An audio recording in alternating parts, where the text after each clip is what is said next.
Hey, everybody. Looking forward to sitting here with Brett Swarts, Capital Gains Tax Solutions. And we're talking real estate today, commercial or residential, really, and how to really grow your business. And what we wanted to chat about today, we're going to talk about is thinking about your business over the summer, right? We're sitting here. It's June 25th, 2021. We got July 4th right around the corner, and and coming back post July 4th, ready to really accelerate your business, hyper focus, so you can finish the year strong. I think is really, really important. And so I think first, and we've talked about this before, Brett, I think first the important thing is, you got to be in the mindset that you're going to enjoy the summer, but you're also going to have a very specific and measurable, detailed business plan to be hyper focused and continue to drive those leading activities that build your business. It's not the time to fully go to the sidelines. And I say that because I think a lot of people are feeling freedom for the first time in a year and a half with COVID restrictions lifting. Many people are vaccinated, feeling very, going on meetings, going to events. And so it's going to take a little extra mind power to hyper focus into that.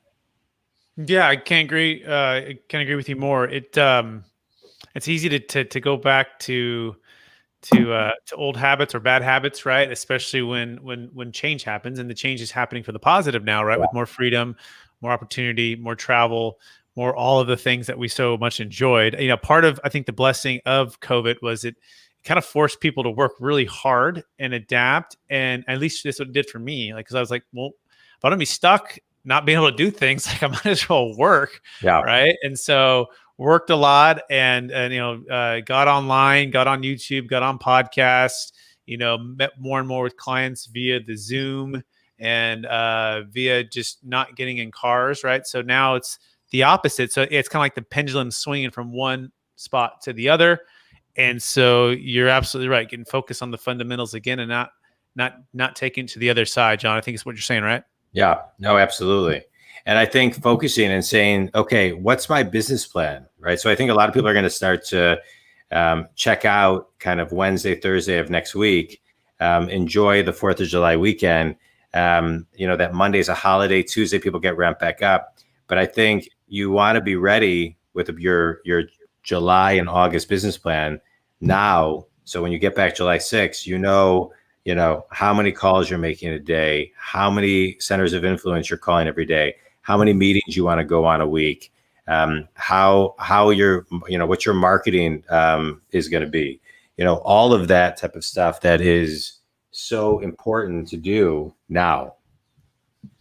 Absolutely. So I'm curious, Sean, your experience, you trained and coached amazing commercial real estate brokers over the years and other professionals now as your a business coach now. What are those key metrics? And more so, not just that, but how are the best measuring that on a daily, weekly, monthly, quarterly basis? Yeah. I think those metrics are phone calls, meetings, whether you call it a BOV, a proposal, whatever it is, getting those, whether you're in commercial or residential, are setting those standards. I'm gonna make X amount of cold calls a week. I'm gonna make X amount of cold calls a day. I'm gonna make X amount of calls to my past clients. I'm gonna make X amount of calls to my centers of influence. I'm going to market the following and have a very detailed editorial calendar. And that editorial calendar is going to look like this, X, Y, and Z. Every Monday, I'm going to post this. Every Wednesday, I'm going to post this. Every Tuesday, I'm going to post this. Very, very specific and time blocking everything to make time that you're doing it and really utilizing your CRM in a very detailed way. So not only are you time blocking, using your CRM, and very focused on, being a student of your calendar and executing at just a very high level. If we don't, then we're going to hit Labor Day feeling like we're behind. Yeah, well said. So phone calls, meetings, proposals, BOVs. I like the way you put calls to past clients, like an X amount of number, right? so you don't, forget the opportunities for referrals, and as well as taking care of your clients, and setting calendar for also posting. You may be posting deal close stories or new listing opportunities, or something of value that could help your clients, right? And help to reach out to more centers of influences.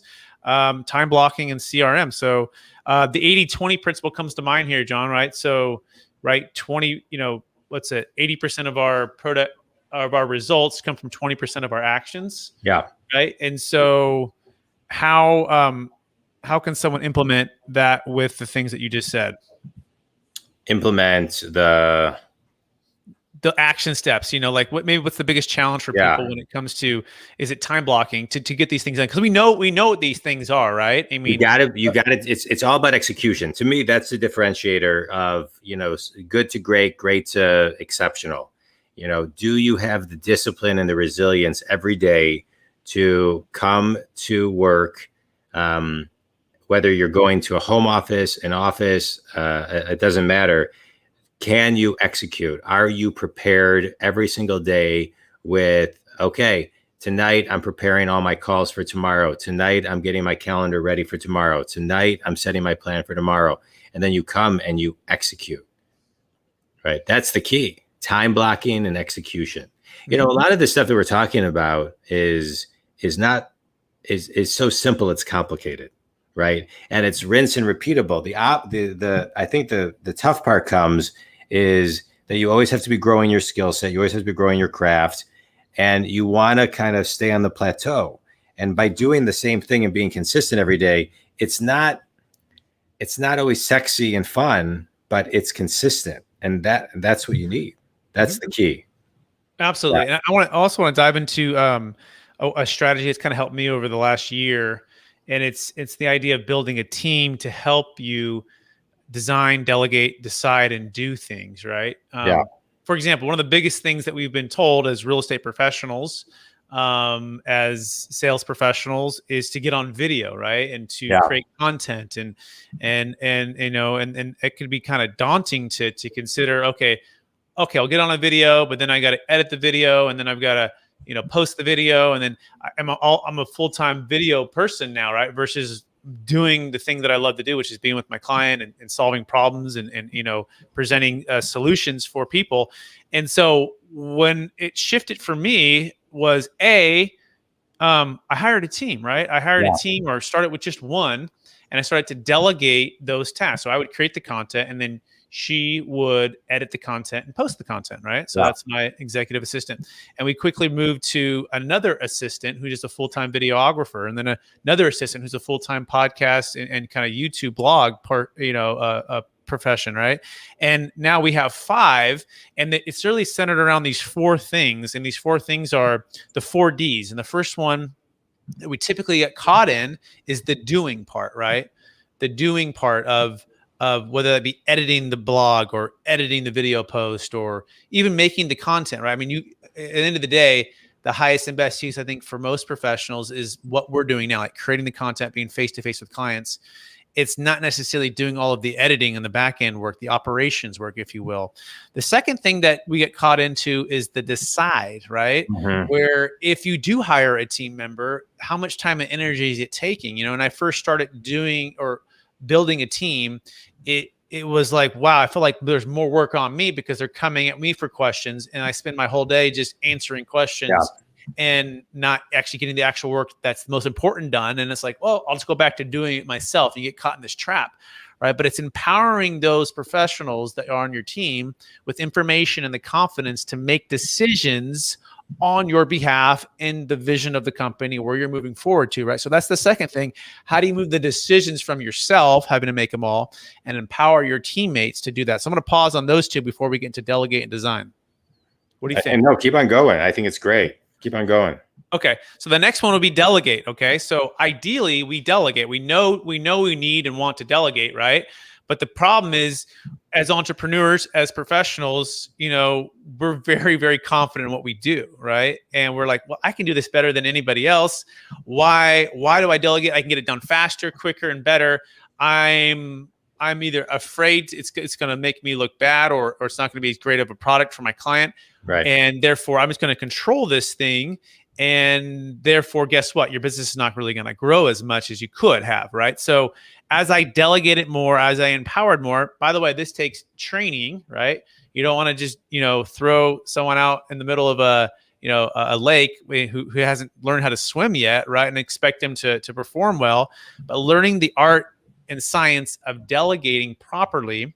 And the last one is design. And this is really where things make a huge difference, when you can start to look at a big view and design your business, and spend the majority of your time and energy designing versus, again, just the doing part, right? And so we're all constantly making decisions every single day. And I've been asking myself this week, John, am I designing and delegating more, which is really the goal, right? Yeah. That's the goal. I want to be on those two top Ds. Or am I deciding and doing, right? And again, some things you're always going to do, right? Because you do it best. And it's back to the 80-20 rule. 20% of what I do produces 80% of the results. And so for me, I found that's being on podcast, creating YouTube content, face-to-face or Zooming with clients, right? Even sometimes underwriting properties or solving problems on the tax deferral side of things, right? So those are things, there's certain things I can only do, but there's also other things that I should never be doing, right? Things that other people can probably do better than me, but take away from the things that I'm uniquely gifted to do. Does that make sense, John? 100%. No, I think you hit on one of a lot of great points, but one of the biggest issues is that people are afraid to delegate. They think that nobody can do it better than them.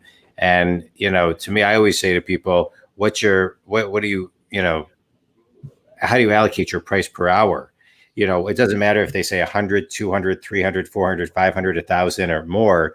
It's then once they start realizing a lot of the things that they're doing are, 10, 15, 20, 30, 40, $50 an hour activities.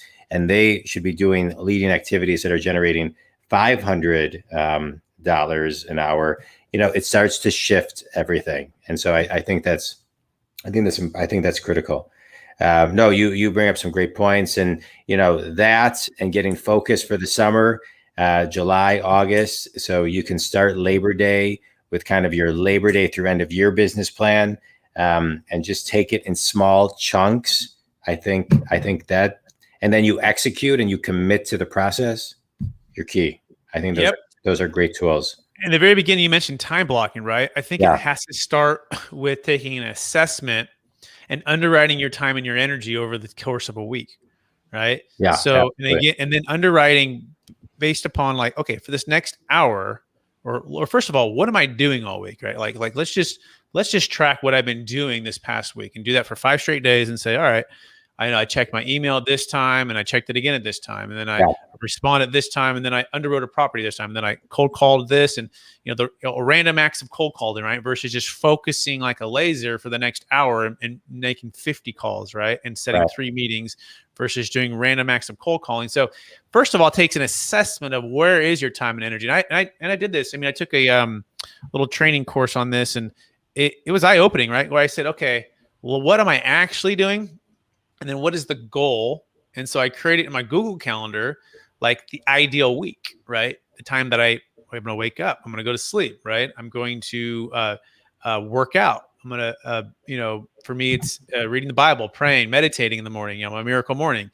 And then it's time to not check email. This is, by the way, one of the things that I've learned. I've been able to delegate slowly a chunk of the emails, right? Where my assistant, along with me, is reading and looking and being able to respond to certain things that I don't need to respond to or see, right? So about 40% or 50% of the emails over the past 6 months have slowly been able to be delegated to her, right? Yeah. But I assessed when I looked at emails. And for me, I found it's best for me not to look at emails in the morning, right? Have her look at it first, do the best she can to respond to the things that she can solve, and then mark the ones that perhaps she doesn't really sure how to solve. Right. Then I go back and I solve those. Right. But she's learning along the way. Right. So it's teaching and training her to be able to be an empowered team member there. Yeah. Versus me just getting in the morning and being like, okay, I'm just going to do this thing. Right. And I'm just going to just solve this thing. And you get that those quick wins in your mind or emotion, like, yeah, I got these, I'm solving these things. Well, yeah, at the cost of what, right? Your time and your energy that you could be doing what? Cold calling, right? Correct. Warm Creating calling. content, Right. podcast, right? The things that are higher and better use for yourself and for your clients, right? Versus just checking emails. Does that make sense, John? 100%. No, 100%. I mean, I think, if anybody can walk away with this and track their time for 3 to 5 days, amazing. Yeah. It'll be eye-opening. And if you want to double, triple, quadruple your business, I mean, listen to this, 2 or 3 times, because we've given so many fundamental things for people to work on. So I think that's a wrap. I mean, that's a lot of content for I think somebody to digest. Yeah. And I think it's great. So tell people about you and what you can do for them. Yeah. So we help commercial real estate agents, luxury brokers help their clients defer capital gains tax when they sell highly appreciated assets. And so we help them grow their business by solving problems for their clients, especially when it comes to capital gains tax solutions. So you go to capitalgainstaxsolutions.com, learn more about that, or experttaxsecrets.com to learn more about that. And we have a YouTube channel, all that stuff. But the heart of it, John, it's we like to solve problems, right? I like to say we're not in the business. I'm on the business of selling a tax deferral strategy. John's not in the business of just being a business coach. We're in the business of solving problems for the people that we believe we've been called to serve, right? Yeah. And so for you, John, tell folks because people could be hearing this on my station too. So tell me a little bit more about tell them more about what you do. Yeah, I'm a business coach. I work with solopreneurs to Fortune 100 companies and everything in between. I work with successful people who are stuck and get them unstuck, consistently unstuck. And I love it. JonDwoskin.com. And I got a book, I got an ebook, and tons of resources, lots of videos, and some group one-on-one group coaching, or everything's free on my website. Amazing. Yep. Yeah. And John's got me unstuck. He's my personal business coach. So folks out there, full disclosure, thanks, baby. Man. Thanks. But he's not paying me to say that. So no. Well, cool, John. Yeah, that is a wrap. We'll be back next week, right? We'll be talking about something. Well, next week, right? Next week is July 4th weekend. Oh, we'll skip that week, huh? Yeah, so 2 weeks. Yeah. All right, good, man. This was fun. Always a good time. I appreciate it. Thanks, everybody. Thanks, John. Bye now. Talk to you.